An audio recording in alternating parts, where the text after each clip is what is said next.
All right, we've been following latest developments in Nigeria's petroleum sector. And of course, we heard earlier from Ajuri Ngelale, the spokesperson of the president, that this government has no plans to return to subsidy era. All right, let's bring in Dr. Sam Amadi, who's joining us now from our off-site studio. Dr. Sam Amadi, good to see you. Well, it seems Ajuri Ngelale was trying to say, read my lips, there'll be no subsidy and no increase in the pump price of petrol. Of course, Ipman has re-echoed that. NNPCL has also said there'll be no increase in pump price.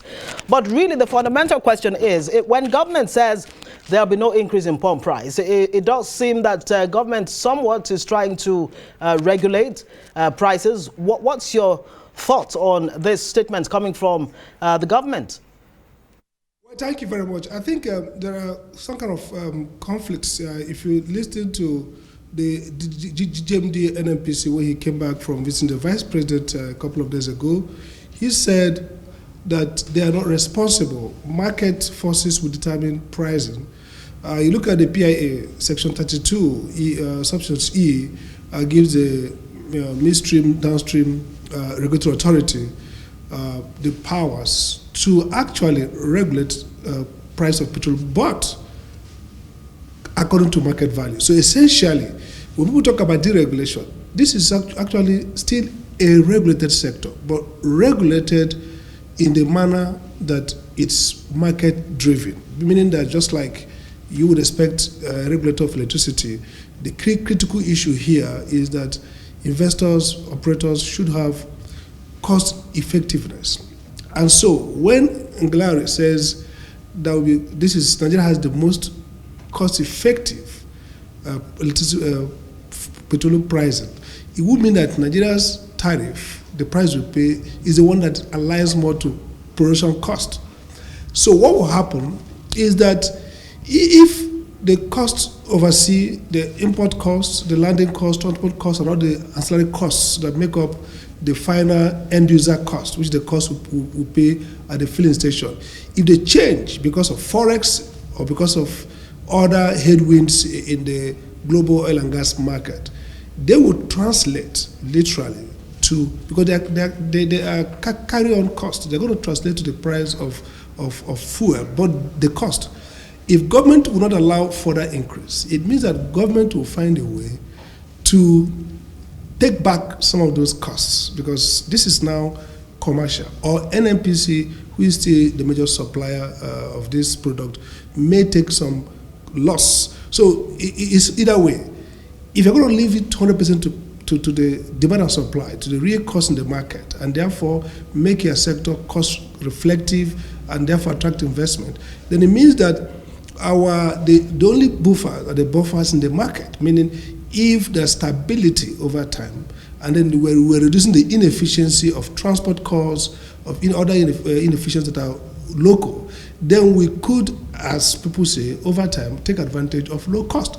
But, so we're going to perhaps get back to subsidy, not in the way that we used to have it. If government continues to say that we won't see any further increase, which probably is the right thing to do, considering the impact, the socioeconomic impact of the rate shock in the PPMS pricing.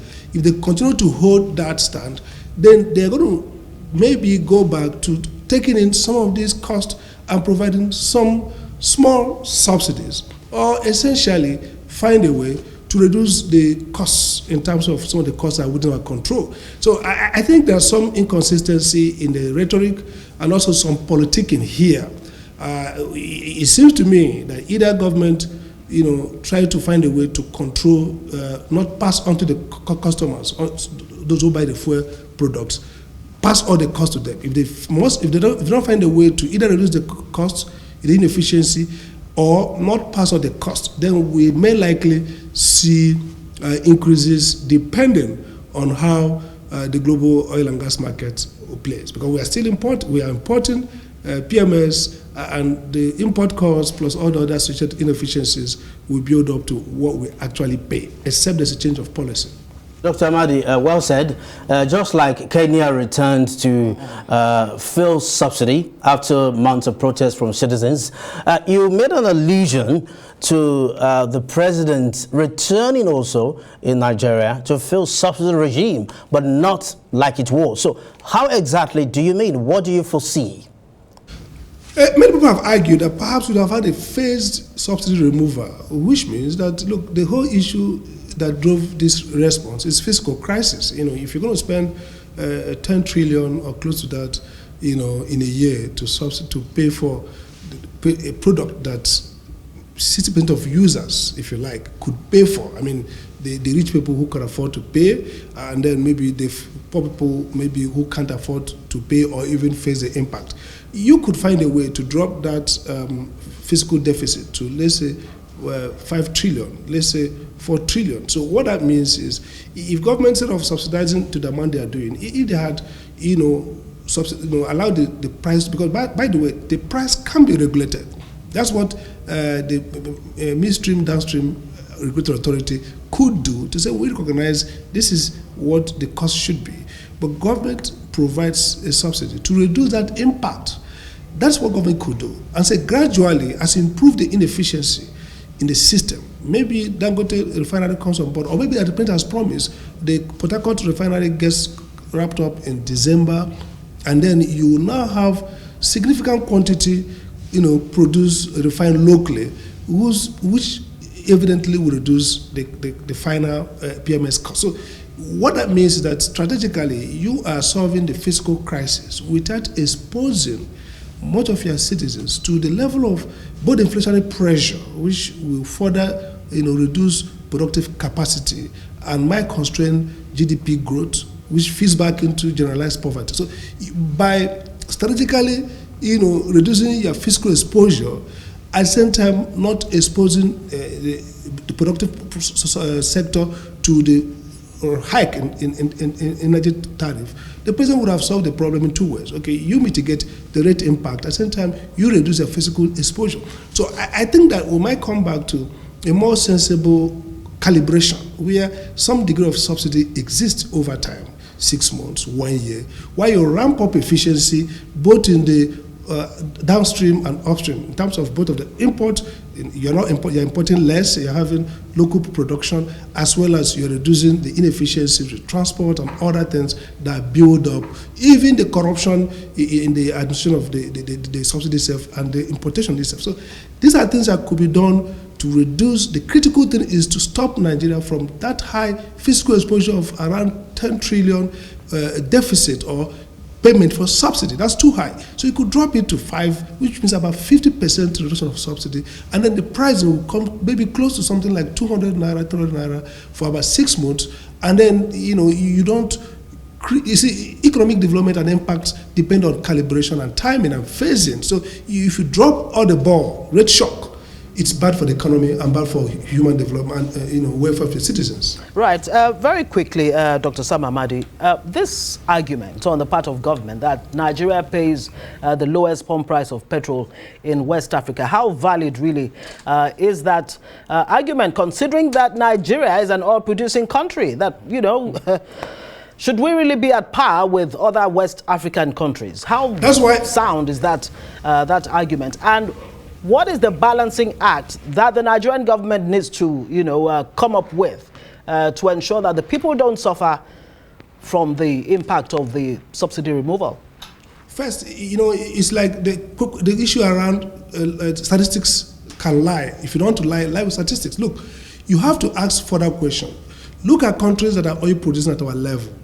They have much more subsidized fuel. So don't compare us with those who don't have the product. Compare to those who have the product. That's number one. Number two is that also compare us to other indicators. In Chad has more minimum wage. Chad has about $111 or $110 minimum wage. Nigeria actually has more. We have the lowest minimum wage in the world.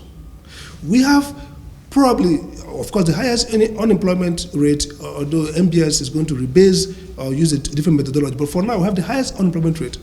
We have one of the highest poverty rates. So essentially, the argument that they have the lowest PMS price it has to be put together with the other lowest things we have: lowest human development, low social security, low minimum wage, unemployment is very high.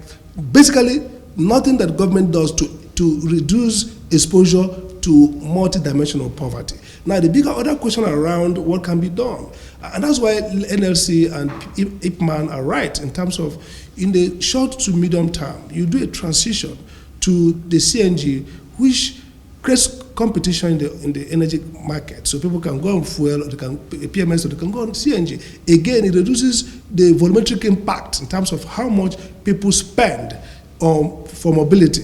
And again, also creates additional economic activity around retrofitting vehicles and, of course, retailing these. And you guys, by the way, we have a gas policy that we want to create a gas market. So this project, this initiative around CNG could trigger that gas revolution.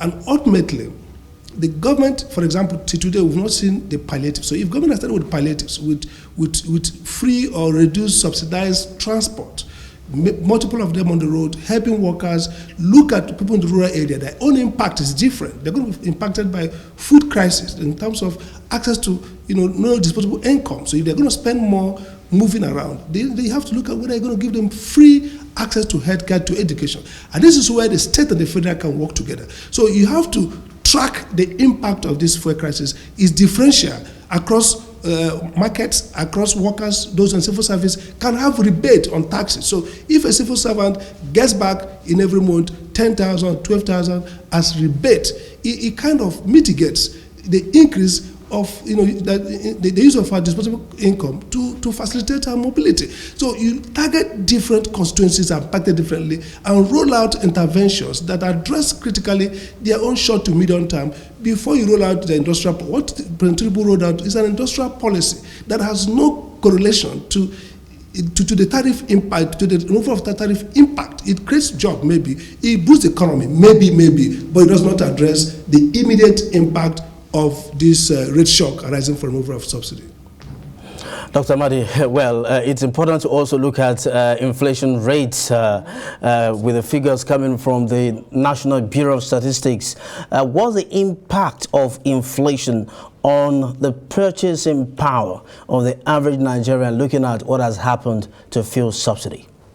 Actually, it compounds it. I mean, the fuel subsidy removal drives up the inflation itself, because generally it's a very serious component of the inflationary pressure. Again, inflation itself further depletes disposable income and reduces it. This is very important.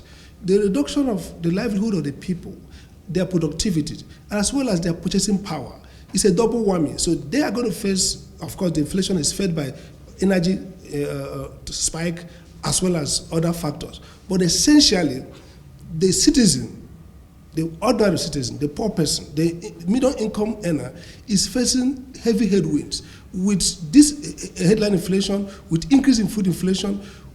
If you look at it, you see that their exposure is high. Now, it could look like people in the urban area has more than the rural area, but the people in the urban area also have more access to income to mitigate this rising inflation. But people in the rural area are doubly exposed. They don't have access to income. Economic activity is very low. Local governments are almost not functional. So there are no drivers of economic growth in those rural areas. So they are doubly trapped. And so we're going to see, and of course the World Bank has said already, that about 7.1 million Nigerians have gone into poverty in the first 6 months. We're going to see that poverty rate increase dramatically. And we're going to see also unemployment as businesses, small enterprises contract, and therefore they're going to drop workers, unemployment will grow. Again, this can be managed by relaxing these policies, and maybe, if government has planned it well, they could have intervened before the full exposure to the risk. I think it is wantonly unadvised to drop subsidy in the manner 100%. I mean, people hail it as a bold, because everybody knows that the subsidy is a crisis, but you don't solve a illness, a sickness, with a cure that's worse than the disease. That's really the problem. You have to cure every sickness with medicine that is better than the disease, that does not create more trauma and does not lead to more bleeding than even the wound that they're trying to cure. So I think that the president is probably getting back the feedback. Today, Central Bank said, or yesterday, that they're going to begin to defend the naira. You can't float it in such a volatility with being an import-dependent country. So you have to find a way through open market operations to help the Naira regain capability so that it feeds back into production and livelihood.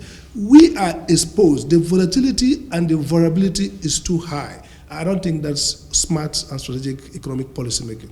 All right, Dr. Sam Amadi, we'll have to leave it there. Thank you so much. We're looking forward to smarter economic strategies.